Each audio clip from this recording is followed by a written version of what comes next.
the, whoops. Okay, let me start that over then. Good morning, everyone, and welcome to Ellen. Welcome to all. And we're talking today about the hardening of Pharaoh's heart, which you can find on page 21 in the Harvey Fields commentary. And the question is, did God really harden Pharaoh's heart, or is this a metaphor that, you know, when we make certain decisions over and over, that at some point we lose our free will and we just do what we've been doing? And so we'll start reading in a moment, as has been customary in the last several weeks. If there's any opening comments about the whole concept of hardening of hearts, we're not talking about hardening of your arteries, but just of the hearts. Here's a good chance to start. Sai. Rabbi, this is a question. Do you have we can't hear you well. Just speak in the microphone a little bit more. Do you have any idea who the Pharaoh was at the time of the Exodus? So this is going back to last week's Parsha, where it says that a new Pharaoh arose in Egypt, one who did not know Joseph. So there's two ways to interpret that, at least two ways. One is that it was the same Pharaoh, but he just decides he doesn't know Joseph anymore. In other words, he changed his policies and he doesn't acknowledge the long-standing friendship anymore. The other interpretation is that it was actually a new Pharaoh, perhaps not the son of the old Pharaoh, but somebody from a completely different line, who not only wasn't really friendly with the previous Pharaoh, but maybe deliberately trying to repudiate the views of the previous Pharaoh. This is the view held in this book that I'm reading, which is by Leon Kass from the University of Chicago. And it's called Founding God's Nation, Reading Exodus. Kass started out as a professor of medicine, and he transitioned over many decades to being a biblical scholar. And Kass argues that it's overwhelmingly likely that this is a completely different Pharaoh, and that a Pharaoh with completely different viewpoints, okay? The reason I brought it up is because there was an interesting article in this morning's Wall Street Journal about a Pharaoh who they digitally unwrapped, and he lived about 3,500 years ago. Oh, yes, I saw that. It could be the same guy. It's our guy for sure. It's true. There's a great article about digitally unwrapping a Pharaoh's grave. Any other comments before we start? Steve. Well, okay, the Pharaoh that did know Joseph or lived during Joseph's time, what is the time difference between that Pharaoh and Moses's stepbrother? We don't know. Okay. We don't know exactly. I mean, depends how you want to time these things. Presumably, it's 5 or 10 or 15 years later, but it possibly could be longer. Now, of course, the Bible is not a history book, so it's not intended to provide us with details about when things happened. So, so I don't know. Other comments or questions? Riva, Bernie? Okay, then let's start bottom of page 21. Who'd like to read? Don't all jump at once. Okay, Babette. Okay. Perek Bet, the hardening of Pharaoh's heart. Our Torah portion presents us with a difficult question. Moses and Aaron come before Pharaoh. They ask that he allow the Israelites to leave Egypt. Pharaoh learns listens to their requests, but refuses to let the people go. Then a terrible plague is sent to punish Egypt and to force Pharaoh into changing his mind.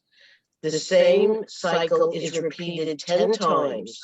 Each time, the Egyptian ruler seems to indicate that he is ready to say yes to the demand for freedom, but put forth by Aaron and Moses. Then, mysteriously, his heart hardens and he says no. The difficult question is what the Torah means by hardening of the heart. What happens to Pharaoh each time he was about to say yes and instead say no? Was God overriding the Egyptian ruler by playing with him like a puppet on strings? Or was Pharaoh freely making his own decisions? Okay, thank you, Babette. So this is perhaps the key question in the entire book of Exodus. And a lot rides on it because, you know, we need to know, do we have free will? Because Moses keeps going back to Pharaoh and says, what does he say? The famous 4 words? Let my people go. Let my people Right. go. And Pharaoh, what does he say? No. No, Thank you, Babette. And therefore, what happens after each no? the plague. Get a plague. Right. So we wouldn't have Passover if Pharaoh, if they'd been reasonable, they could have sat in a conference room at a married courtyard, and they could have drank a couple cups of coffee and worked out a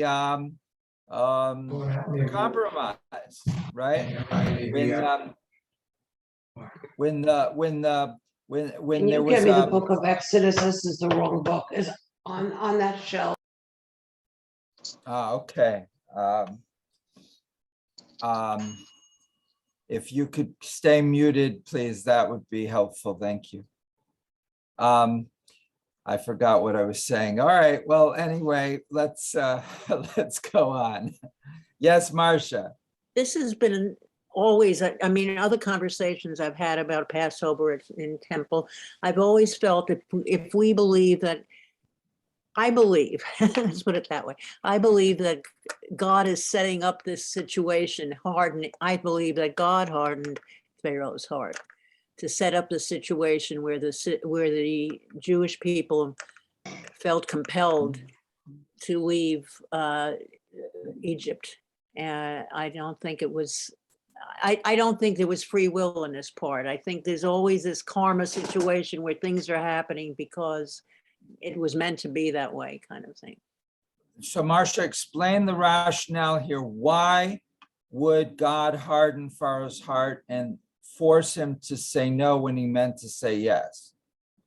So that the people of Israel would, it's like a wag the dog situation I was talking about to somebody else, where a situation arises. Now these people are now more united, the Jewish people, than they were previously. They were, you know, we're in a terrible strait, but we're moving on. And the worse things got in Israel to the point of the Passover situation. It made them cohese together, you know, and get together and make a plan to leave, because otherwise they weren't going to be leaving. They were just leaving the situation. Sigh. It's difficult for me to believe. Can't hear him. Sigh, you got to put the microphone closer. We hear you, but not well. Can you hear me now? A little bit better. Not really. Not really. Can you bring the microphone closer to you? I find it a little difficult to believe that Moses or God expected the Pharaoh Gotta talk up. to give up the slave situation that Egypt depended on just by Moses asking the question. It doesn't make much sense when you think about it. It was hard to hear you, Sigh. Oh, What did he say? I'm not sure. Can you make the microphone closer? Because we can hear you, but not well. I'm on top of it now. Can you hear me? Not really. Can you hear me from here? I'm gonna leave. Can you, I think he has to sit back a little, not get closer to that computer. I think he's got to sit back and let the mic in the computer pick up his voice. I can hear him when I turn up my volume, so I keep can. turning up my volume. I'm doing Yeah, it. and then you have to turn it down. Where's Sai? Where did he Alright. go? Oh. Look, we lost him entirely. Yeah, maybe he needs to right. turn up his volume on his end. That might be Yeah. it too. That would be very, all right, we lost him temporarily. Oh, we gotta Any get other Tony. comments? Okay. All right, so Marcia's presenting the problem is, on one hand, it appears that God is hardening Pharaoh's heart, but why? And what is the theological significance of this? Okay, who is reading? Babette, were you Yeah, reading? yeah.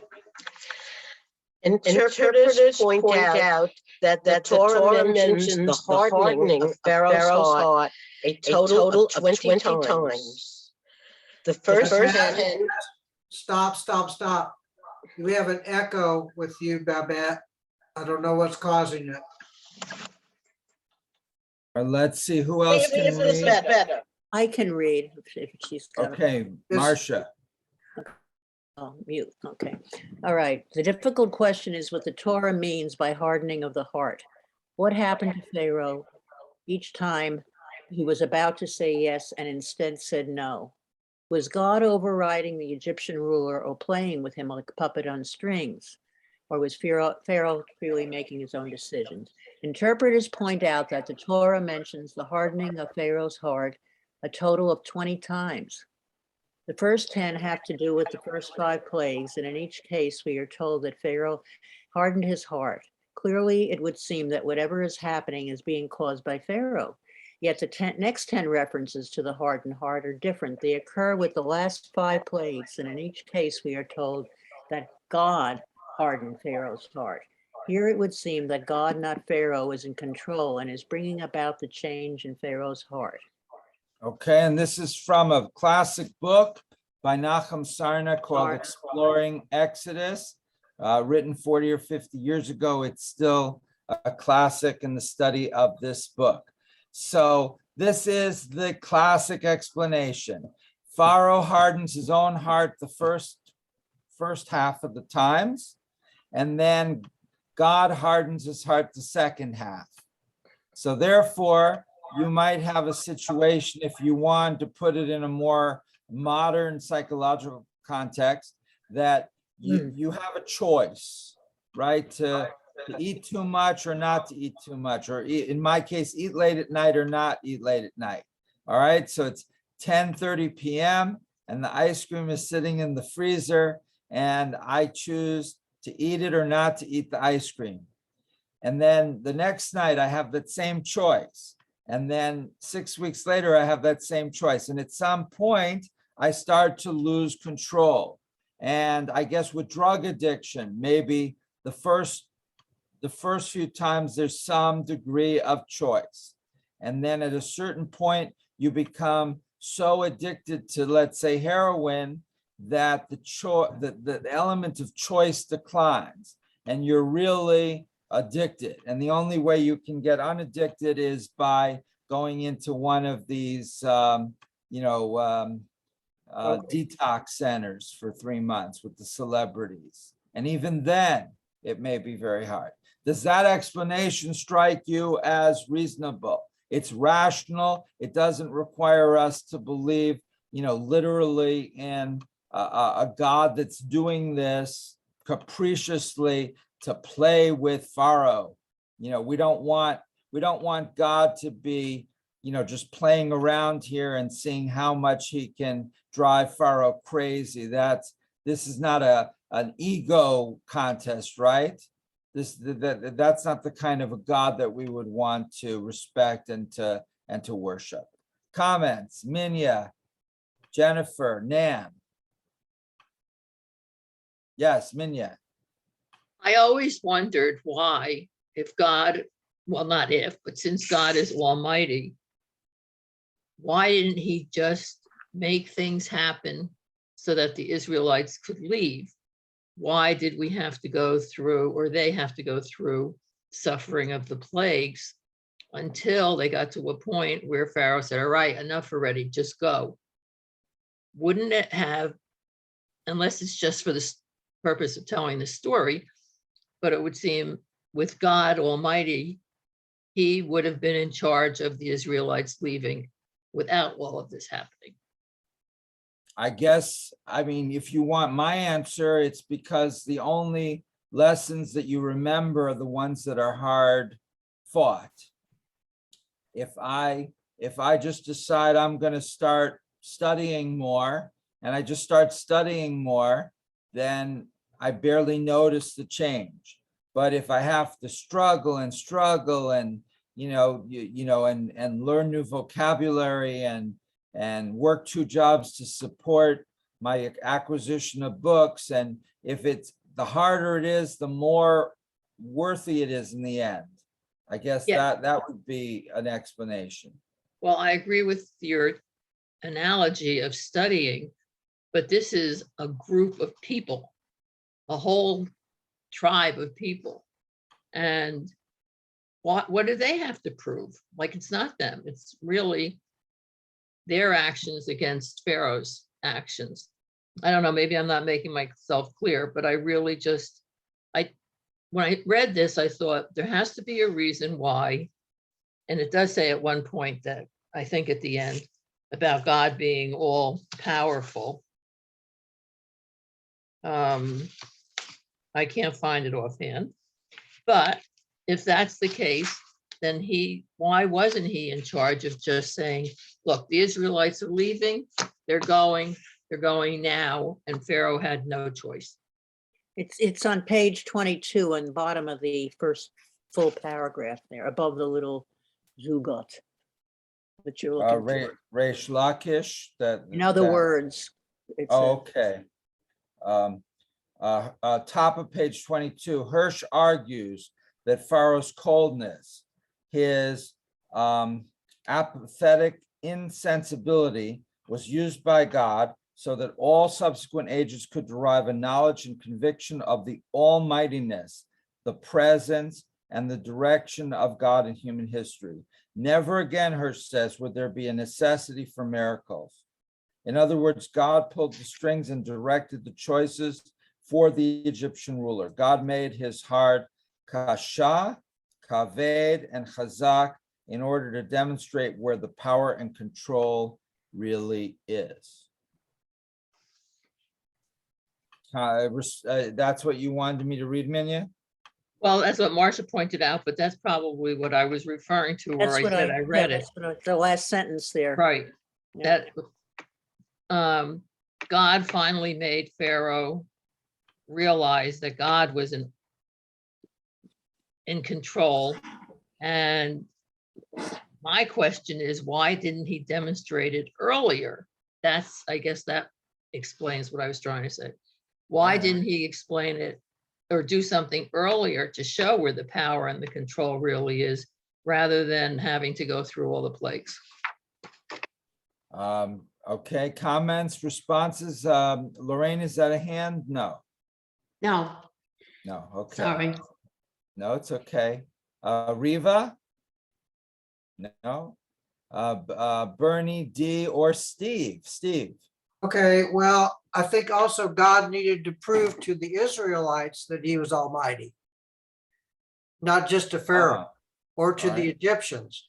He had to prove to the Israelites that he was almighty and he was in control as well. Because they had disbelief. I mean, through all these, 400 plus years of slavery, and they pleaded with God, and God did not listen to them according to the texts. And now God comes to them and says, I will free you, but I need to show you how I'm going to do it. Why is that so important, Steve? Well, I mean, God made a covenant with our forefathers, and he's gonna continue to make that commitment.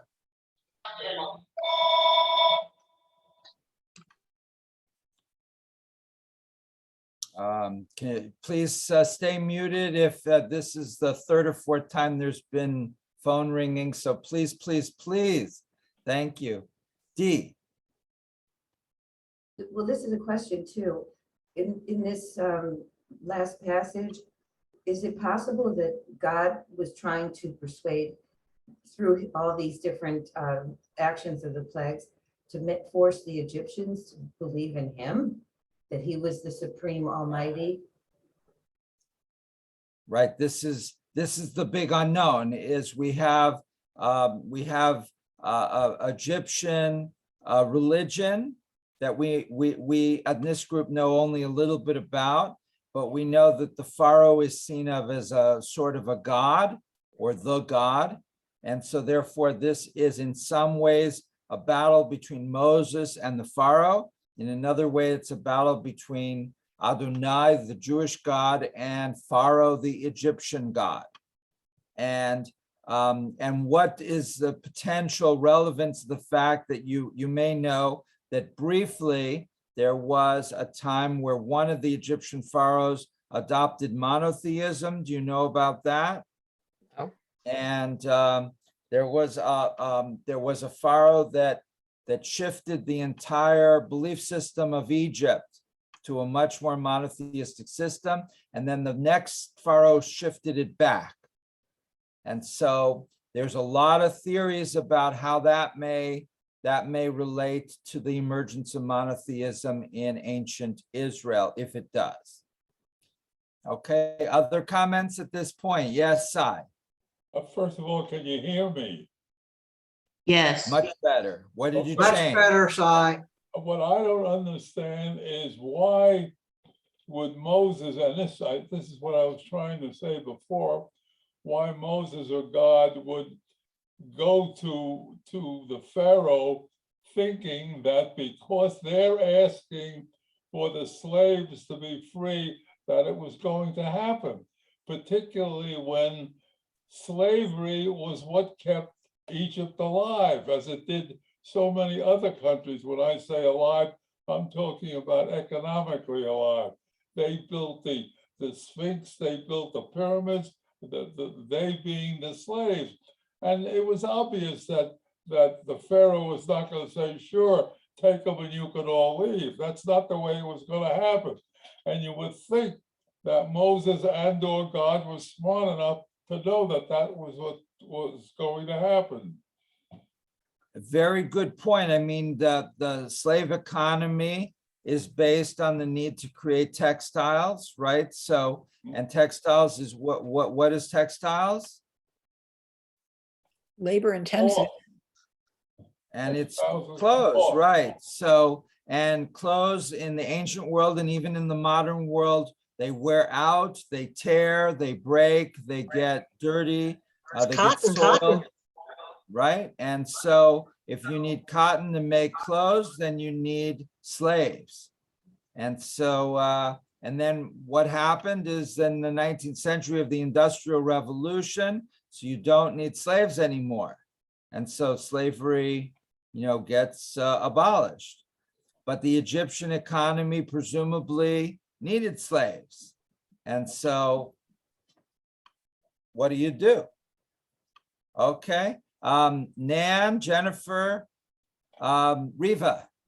Yeah, I think sort of the essential issues that are going on in this section are one, that our God is a powerful God, but also that we have free will. And those are two very interesting issues, because if God is all powerful, then do we or don't we have free will? And the argument here is, yes, we do have free will. But not unlimited free will. Right. All right, so then, and that's what makes it complicated, because then that's the whole problem with hardening of the heart. How can God harden Pharaoh's heart? Well, at some points you may lose that free will, at least temporarily. So you don't have complete and total free will in every situation at every point in an emerging conflict. But when the IRS says to you, pay your taxes, do you have a choice to pay your taxes? Yes. But later when they say you're going to prison, you just have to run because you have no more options to pay your taxes. It's too late. You didn't pay your taxes for the last 15 years. You can't just send them a check now. So there's a certain degree at which it's too late. So this is it sounds like a good Rosh Hashanah sermon. Do it now because you have free will still. But at some point, you're going to get so enmeshed in whatever it is that you lose at least some of your free will. You lose the ability to manipulate the situation, to maneuver, right? So if you're in a car and you're driving and you've got the whole road, you can make a 3-point turn, you can just make a U-turn, you can back your car up, you can do a lot of stuff. But if you wait and and it's not 4 a.m. anymore, it's 8 a.m. and there's traffic all around, you can't do the 3-point turn, you can't do the U-turn, you can't go straight because there's a traffic jam, you can't turn around, you're stuck there in traffic. But 4 hours ago, you could have done any of these things. So do it now before it's too late. How does that sound for Rosh Hashanah or Yom Kippur? Bill has a comment. Okay. Go ahead, Bill. Okay, first of all, can you hear me? Yes. Yes. Okay. I have a different take. This is Bill Cram's Midrash on the miracles. First of all, we see all the miracles in the Bible, but where are the miracles today? What happened? What happened to our telephone connection with God? I'm just wondering if something else occurred that Moses and the Israelites took advantage of. I think it's more likely that perhaps there were some natural disasters in Egypt, maybe not quite as dramatic as water turning to blood or hail coming down and destroying all the crops, but some natural disasters. And Moses went to Pharaoh and said, hey, look, our God did this.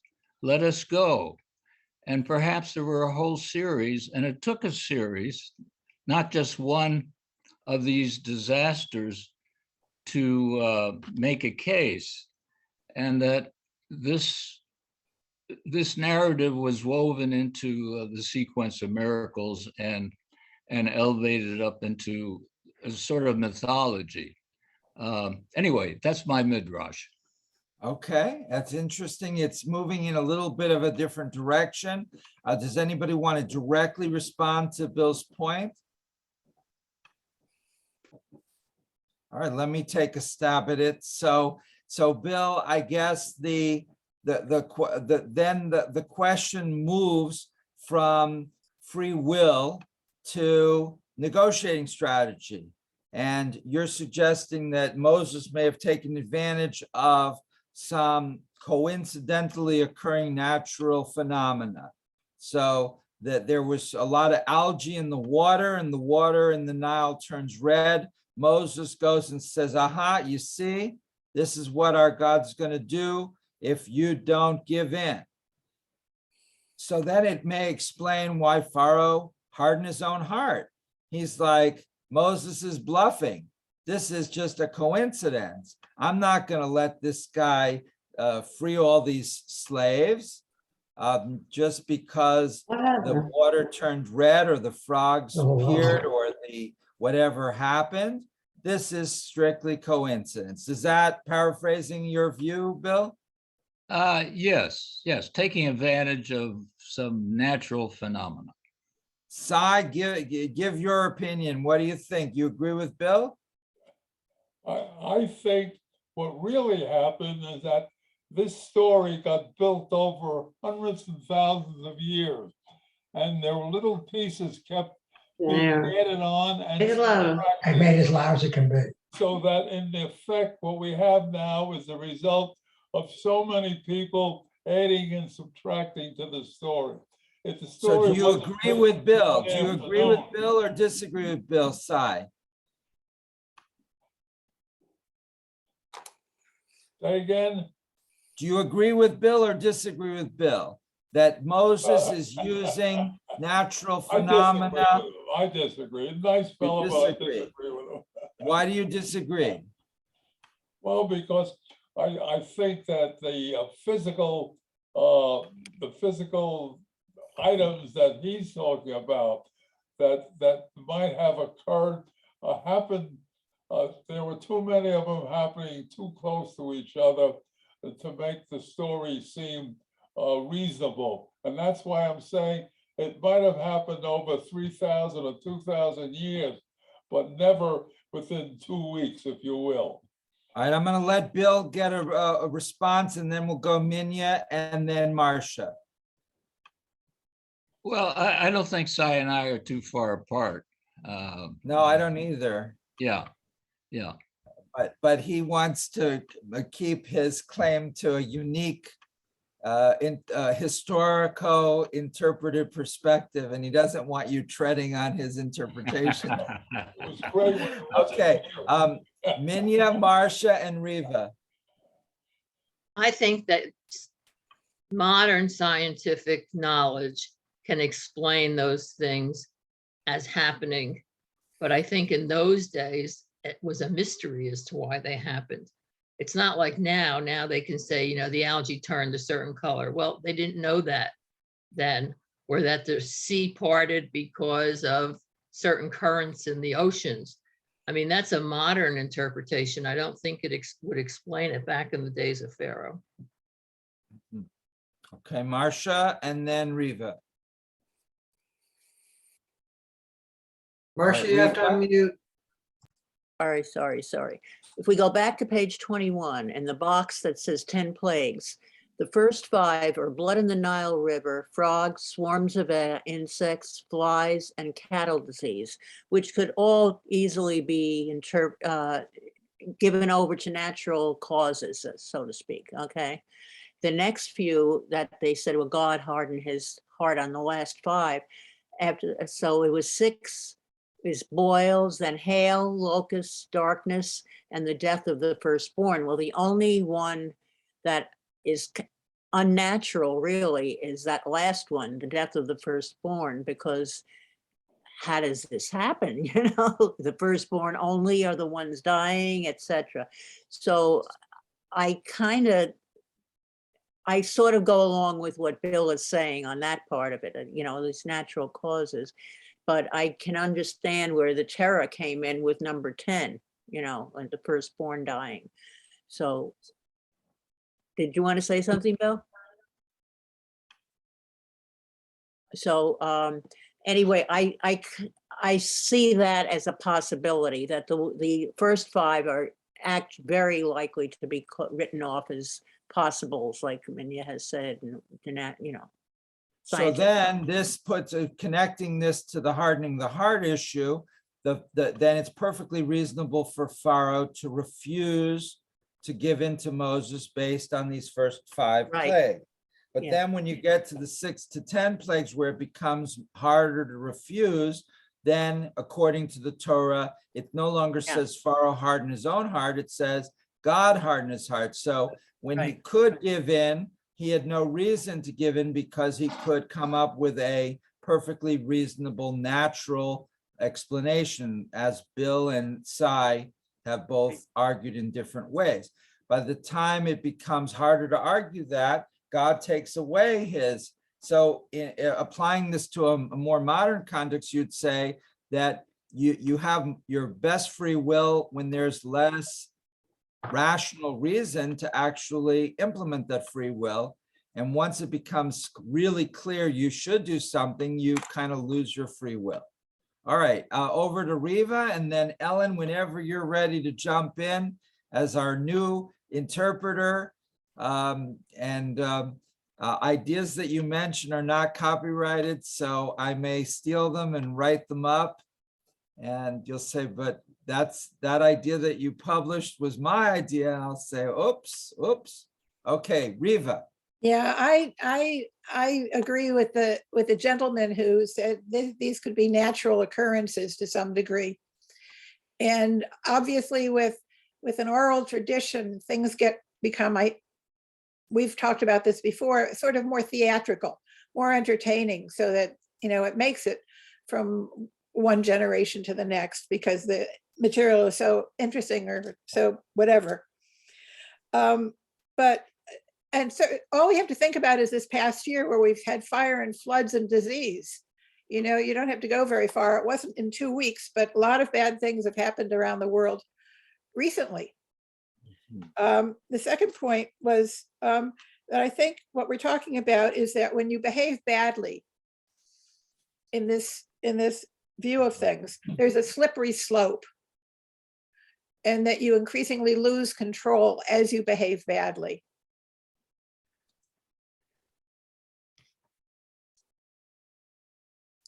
And that's all I have to say. There's a slippery slope when you behave badly, you increasingly lose control. Exactly. I think that quote should go, really high up. We're going to advertise the temple, and we're going to put on Grand Avenue a 40-foot electronic sign saying exactly that. It's a slippery slope. Yeah. All right. Sai? I was wondering why God used a negative approach. Why couldn't they have gone with the positive one, where if you did this, Mr. Pharaoh, I will make your country a great country. All you have to do is just listen to what I have to say. Now, that's what he did with the Hebrews. If you listen to God, the Jews are going to be a great country, and so on. And it's interesting that he could have used the same approach with Pharaoh. Okay. Ellen, you have your hand raised. Well, I'm 100% with Riva. I agree that if you act badly, you start down a really bad place. But what troubles me is that I believe in a loving God who cares for all of God's children. And I'm very concerned that this was not an example of a loving God, although trying to help one group of people, but hurting another. And that I find very concerning. Why do we tell the story this way? And why was God going to help a group of slaves who kind of believed maybe, and not this very all-powerful person who ran a country? Like, why? It's a vindictive God, it's an angry God. So that's where I am right now. All right, let's take that. That's a good, so that's a big challenge, is that we want to believe, I think we all want to believe in a loving God, right? That's an important thing. I was going to ask the question a while ago, but I resisted, is how many of us believe in a all-powerful God, or basically the God described here, but I figured we are talking about it in the context of the Bible, so I left that alone. But let's get to this point of a loving God. How could God be loving in this situation? I mean, there's kind of two groups pitted against each other. Can God create an outcome that's positive for everybody? Okay, Riva. Yeah, one of the things I found most troubling through my life is the definition of Jews as a chosen people. And how do we define chosen people? And I think Ellen and I sort of share that dilemma.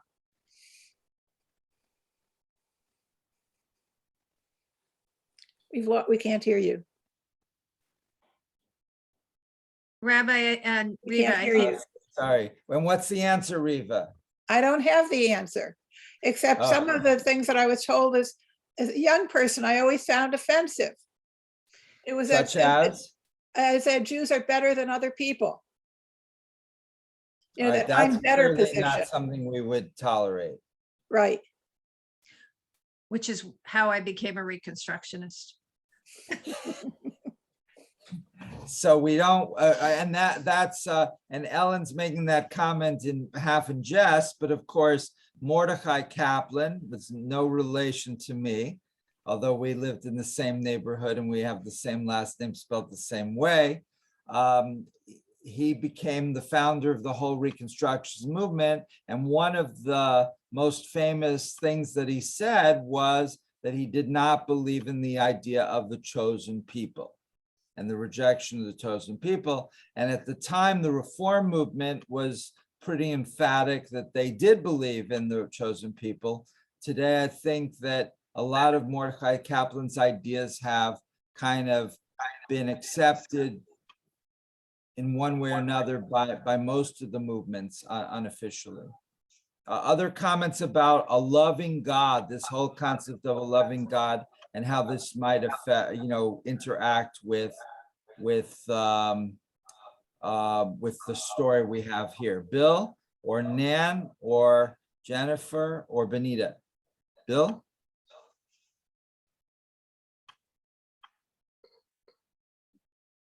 Okay, I'm unmuted.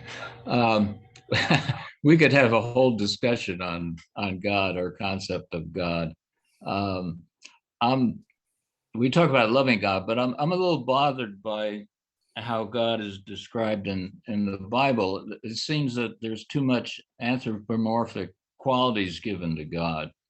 I prefer to think of him as, well, infinite and somewhat undefinable. We talk about qualities that are human qualities.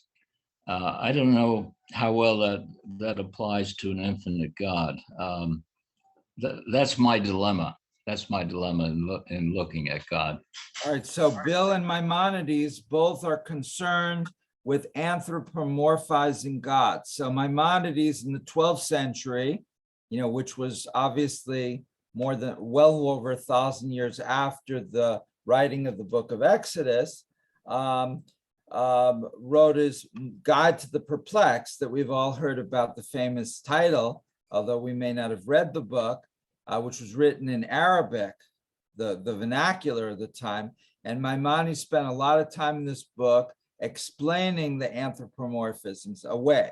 And he said, when it says that God reached out his arm, this is a way of speaking to people. He's not saying that God has an arm and God is reaching out the arm, but just that this is a way of talking that people would understand, and so forth and so on with all the anthropomorphism.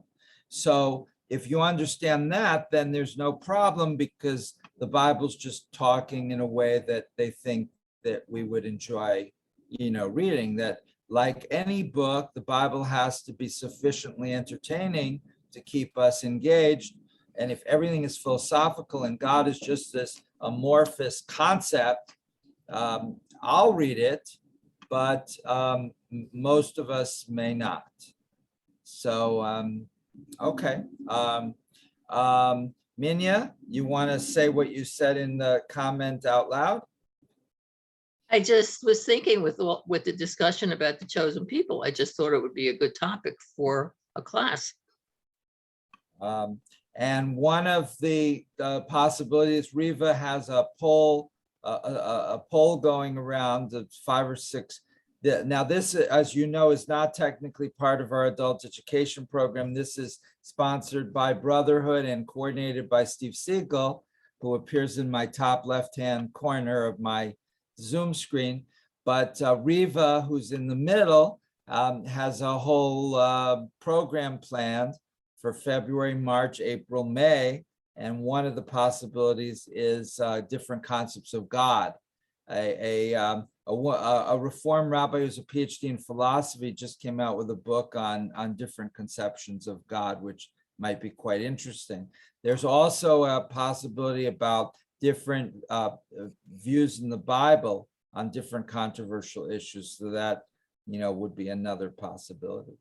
Okay, back to this idea of God and being all good, being caring, being thoughtful, being a God that wants good for everybody, wants to help the Israelites without harming the Egyptians, or at least innocent Egyptians, right? There's a difference between harming bad people and harming innocents, right? Babette. There's also why do bad things happen to good people.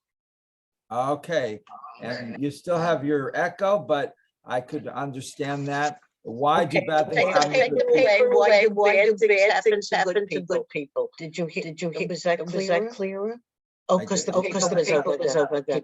You still got a double echo there, but it's okay, I got it. So why do bad things happen to good people? And this of course, we'll talk about a different day when it comes up, but it's connected, because if we believe that God, if you believe that God is all powerful, which most of us may not, then if God is all powerful, then how can God let a little kid die? If God is not all powerful, then what is the ramifications for the universe? In other words, who's driving? If God's not driving, then who is? It's not very comforting to think that God doesn't have control over most stuff. But Or is it not, the sins of the fathers?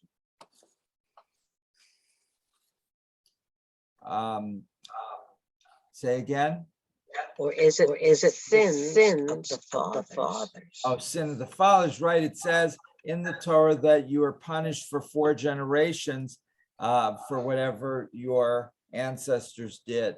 And so that's also, on one hand, there's a certain rationality to it. On the other hand, it's not very comforting to think that you can be punished for something your great-grandparents did. Okay, getting back to 21, we skipped over the one paragraph. This is Samson Rachel Hirsch, and he says that there are 3 different Hebrew words for the hardening of God's heart. First is kasheh, meaning to be hard. The second is kaved, which is heavy. And the third one is chazak, meaning firm.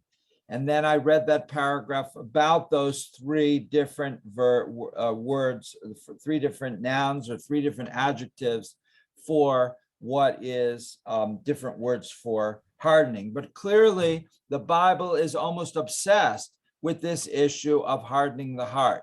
It's not just mentioned by the way in passing. It's focused on, as we saw, 20 times it's mentioned, 3 different words for the idea of hardening of the heart.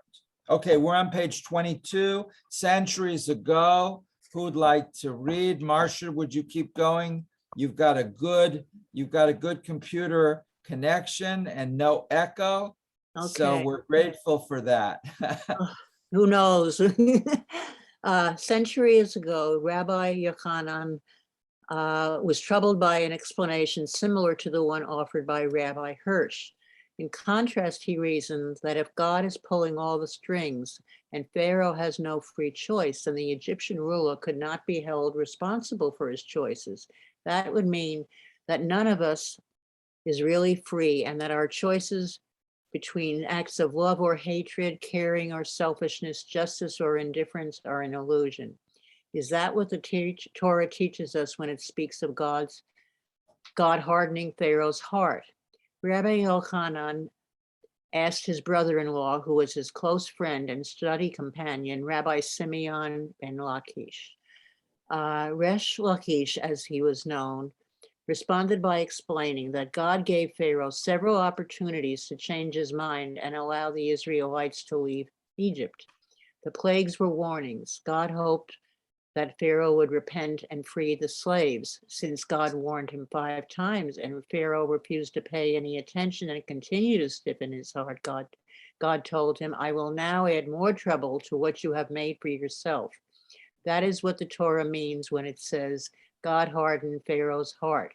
Pharaoh brought on the condition by his own stubbornness. All right. Stubbornness. Is that a mortal sin in Christian, to borrow a Christian expression? Is stubbornness one of or the worst thing that you can do? Or is that actually an attribute? They say that Jews are stubborn. And that may be why we're still here under such adverse conditions, right? If the easiest thing to do is just assimilate, why bother? Let's just become Americans like everybody else and do what the Americans do. And many people, of course, do that because it's a logical and rational thing to do. Don't fight against the current, go with the flow. But a lot of us don't want to do that because we're stubborn. Comments on stubbornness. Yes, Riva. Yeah, it also could be called persevering, except stubbornness has a negative connotation, but they're very similar. So perseverance is good, stubbornness is bad. Sai, are you stubborn, Sai?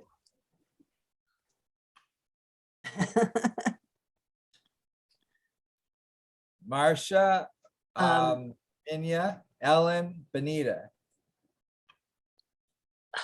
I agree with Riva. I don't like the stubborn word to be with the negative side of it. There's resolve, there's other words that one could use for proceeding ahead with one's goal, but stubborn does not always have to be the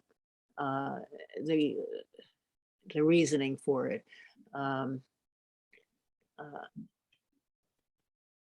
And I think it depends on the situation.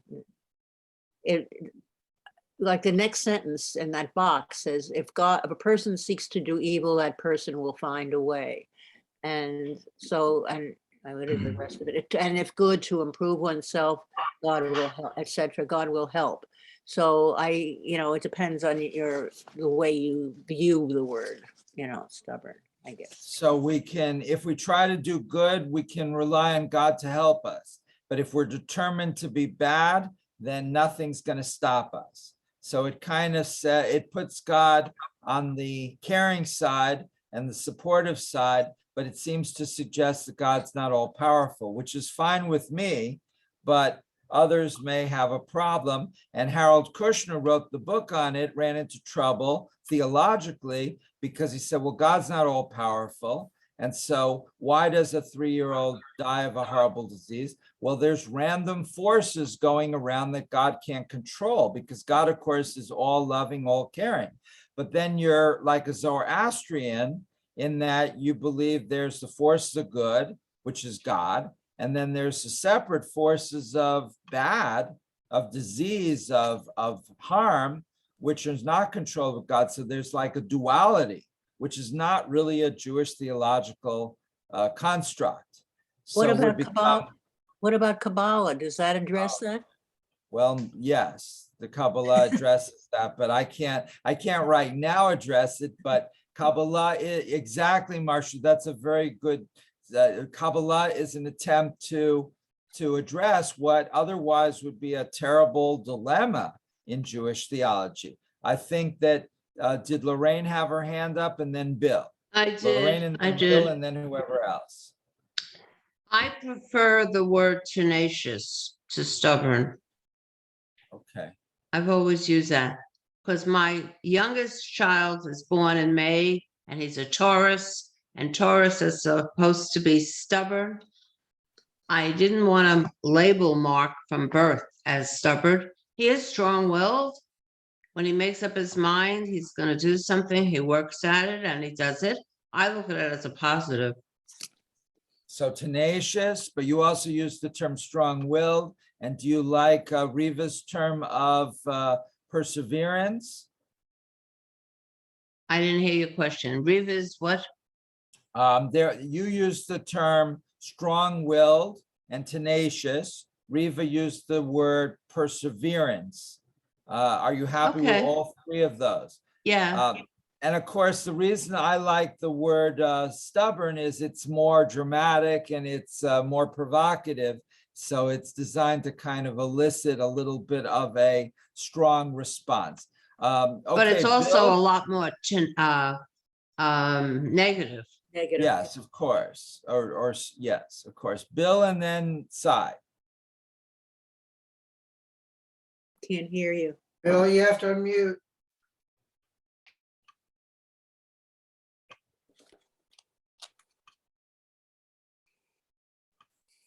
Okay, here we go. On the use of terms, perseverance seems to have a positive connotation. Stubbornness is a little more negative. And you could also say, what is the definition of madness? That's when you repeat the same action over and over and expect to get a different result. That could be more stubbornness than perseverance. So stubbornness implies a certain myopia, a certain narrow tunnel vision, where you're not persevering implies perhaps learning from your experience and trying to get to the place you want, but through different techniques. If one technique doesn't work, whereas stubbornness implies just banging your head against the wall over and over, even though the wall's not breaking. Sai. Well, I think in this case, stubbornness means the lack of change or the lack of willingness to change. And in the case of the Pharaoh, yes, he was stubborn. He did not want to change. Why didn't he want to change? It goes back to that. This is his country. Why? He didn't want to change his country, so he was stubborn. I don't think that was a terrible thing. Well, you don't think it's terrible that he didn't want to change? His country was going to change if he gave up the Jews all the slaves. Okay, yeah. Yeah, well, there's good change and there's bad change, and losing most of your slaves when you have a slave economy is a bad change from his point of view, certainly. That's what it was really all about. Now you want to make issues out of that's another story. So behind religion lies economics, that we're really talking, and we're talking here about politics based on religion, but it really is about, it comes down to follow the money. Marcia. The American Confederacy was the same way, right, Sai? I mean, it was the same situation in the South, right? So, and we're still fighting that war, but that's another story. But it was the economically driven. Yeah, definitely. Riva.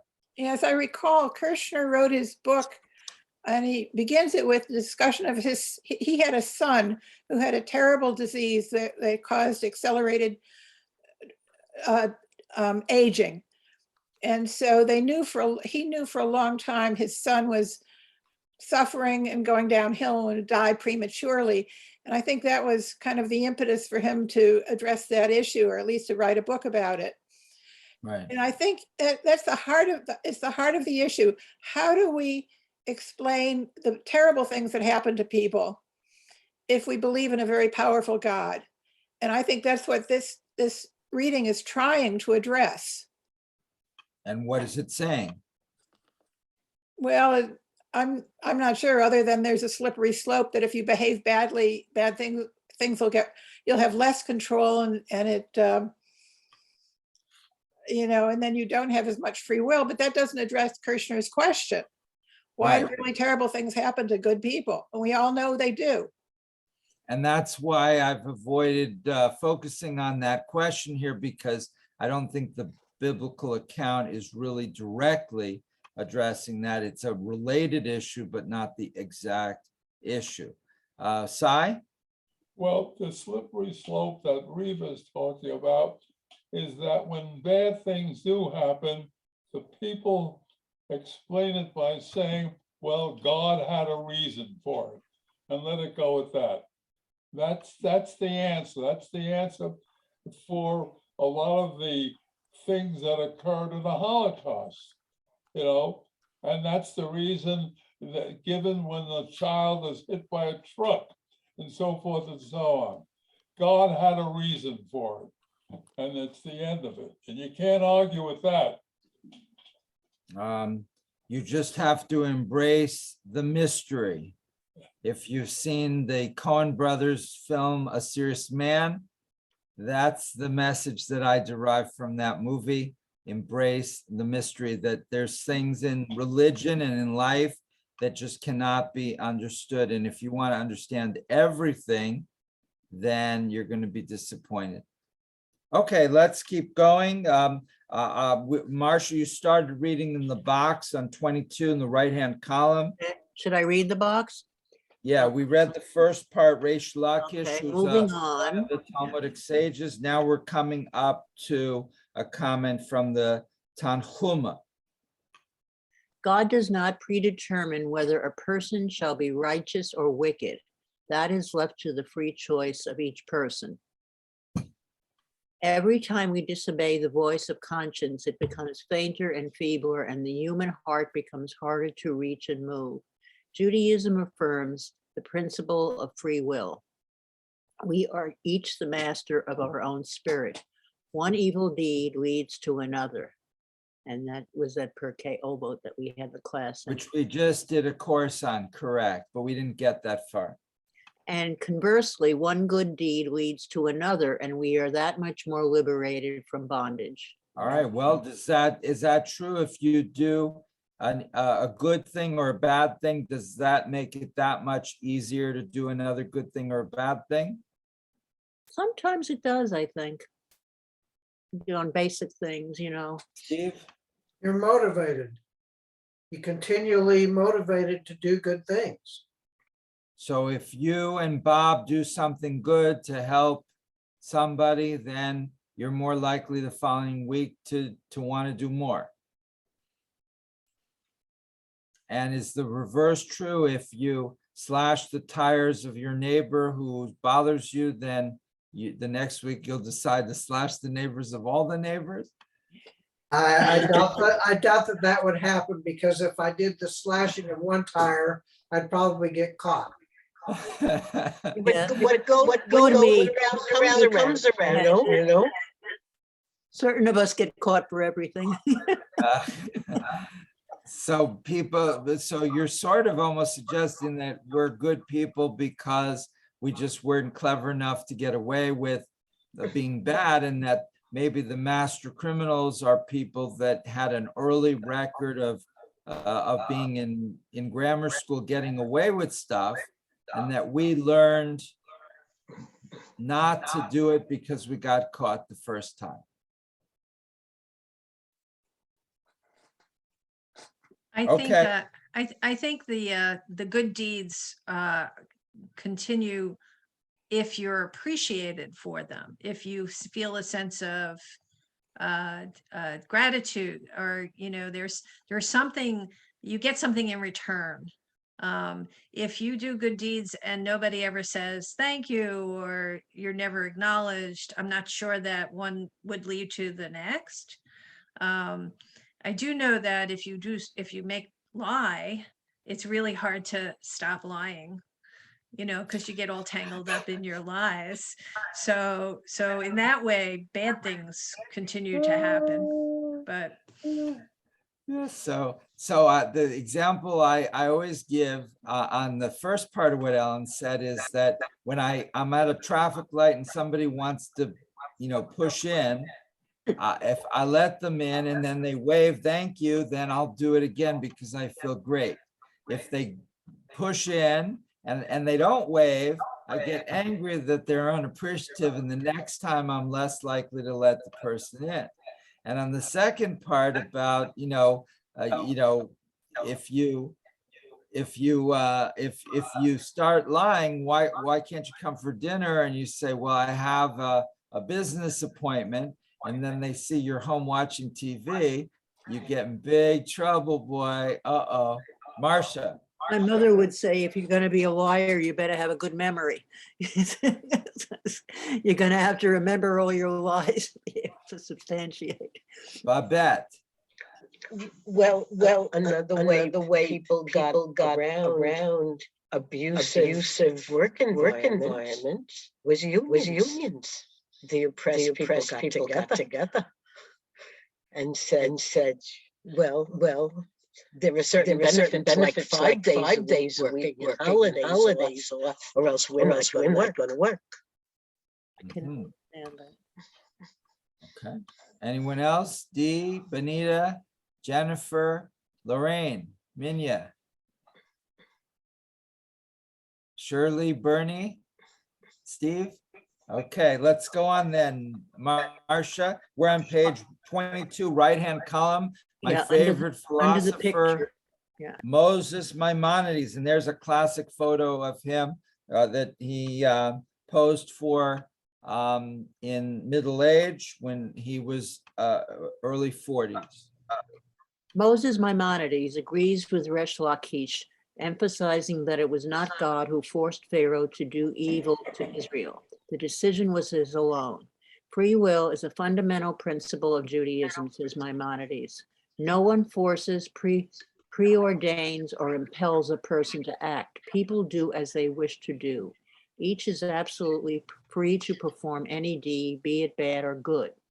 Pharaoh made his choices one after the other. As he made them, it became more difficult for him to reverse them.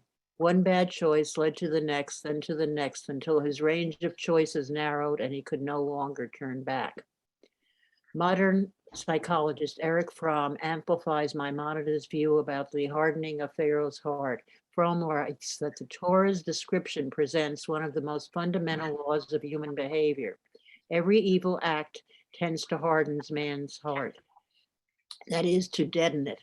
Every good act tends to soften it, to make it more alive. The more man's heart hardens, the less freedom he has to change, the more he is determined already by previous action. But there comes a point of no return when a man's heart has become so hardened and so deadened that he has lost the possibility of freedom. When he is forced to go on and on until the unavoidable end, which is in the last analysis, his own physical or spiritual destruction.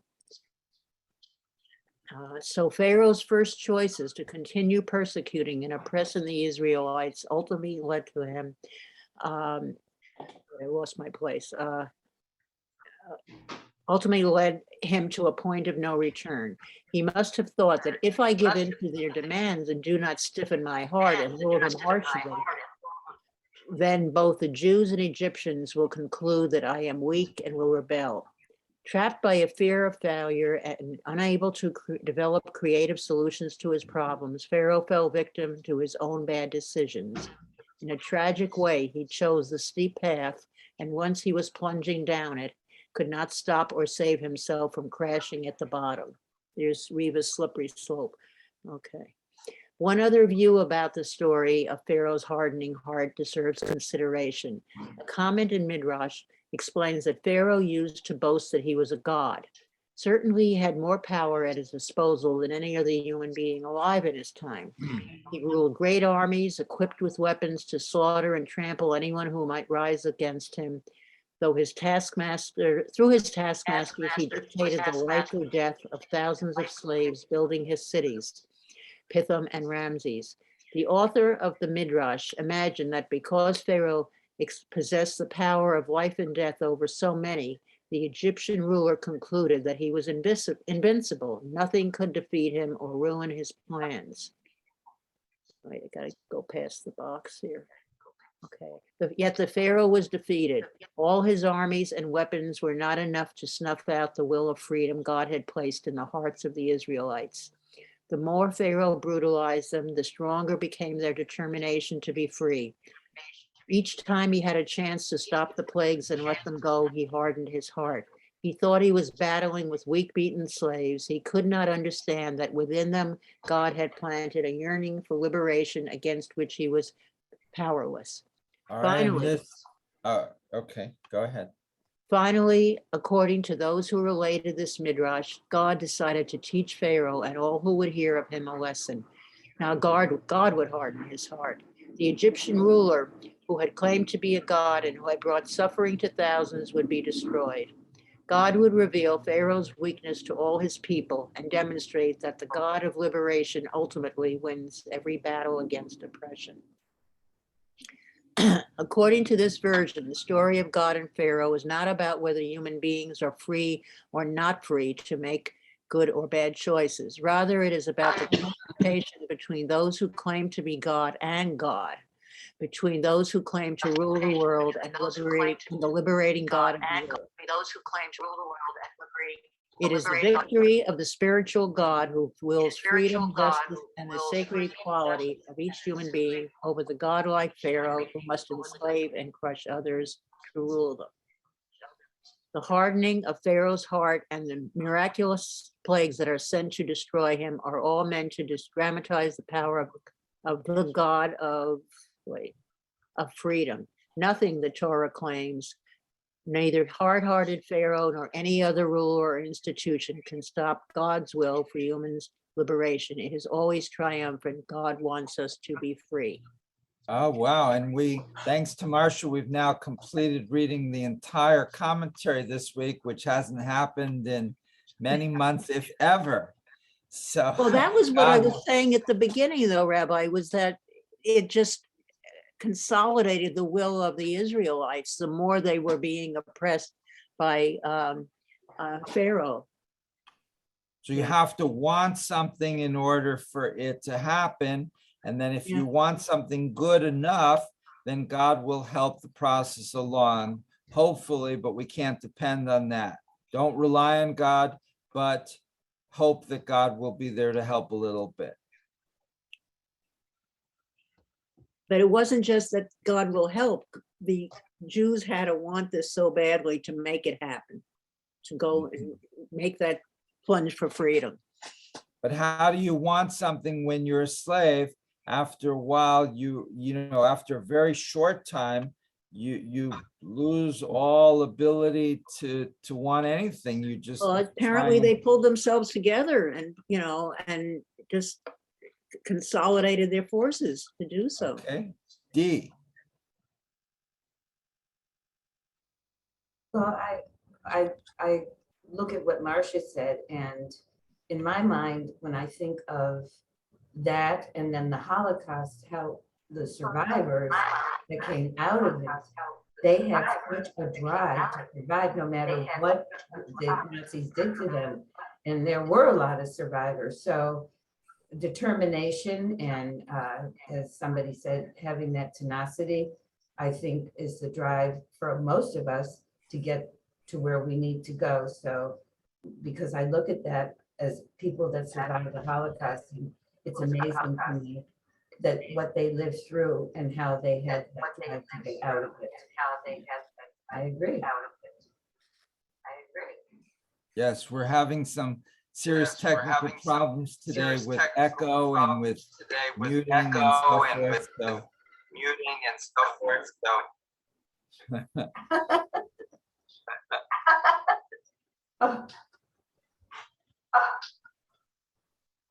It seems to have spread to everybody, so it's got to be centrally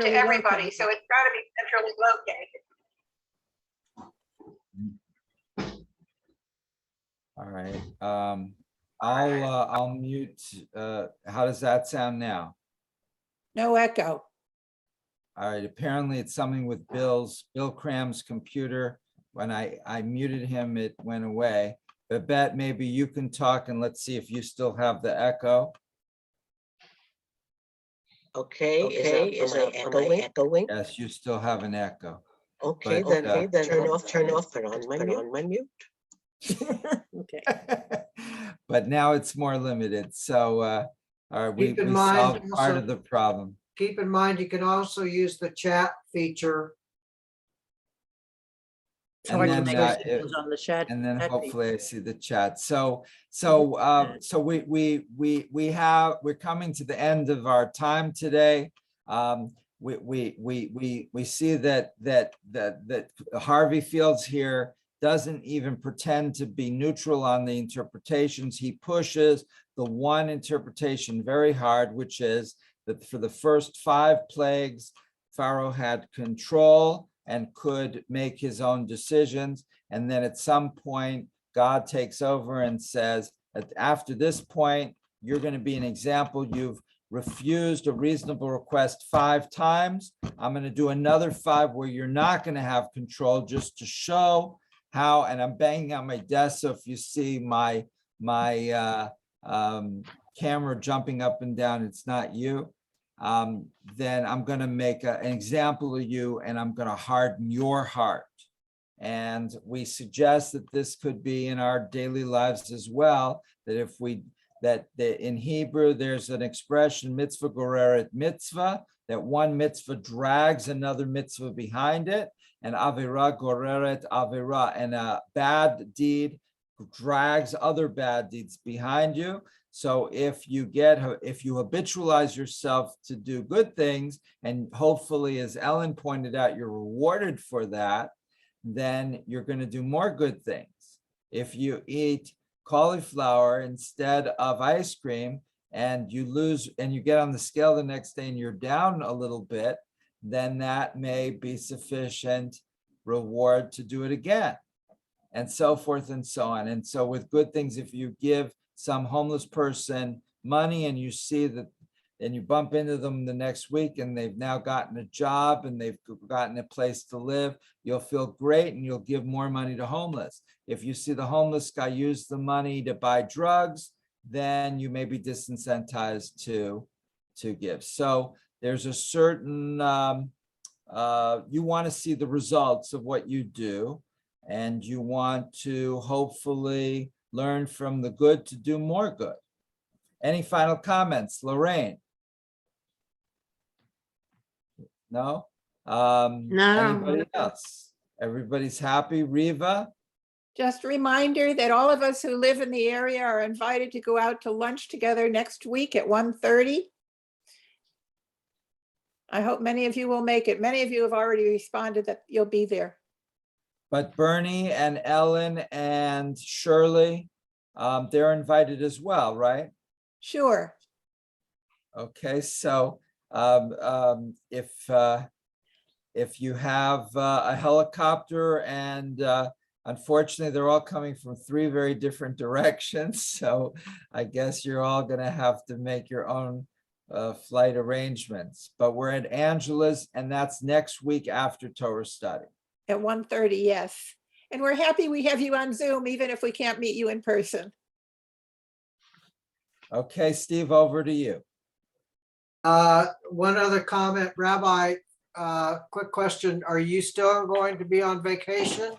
That's the big question. I'm waiting to hear from the Central Conference of American Rabbis about whether we're going to Israel. I spoke to 2 people in Israel this morning, and one said, you know, us Israelis, we're very impatient. The government's going to open up the borders any moment. And the other one said, no, they're going to keep this ban on tourists going for many, many weeks, and you have virtually no chance of going. So I got 2 very different opinions. And if I don't go to Israel, I might go to Jamaica, depending on the situation. Okay. And I understand that Bernie's throat may not be up to taking over completely, and so Riva may help. So I don't know yet.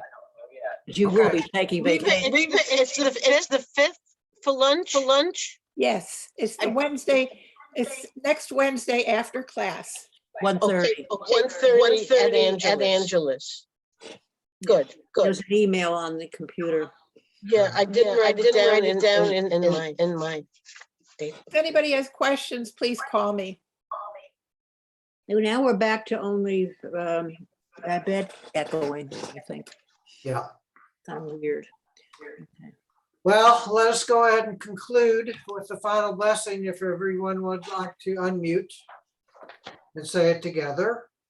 Baruch atah Adonai, Eloheinu melech haolam, asher natan b'not ha'olam v'halam t'keinu.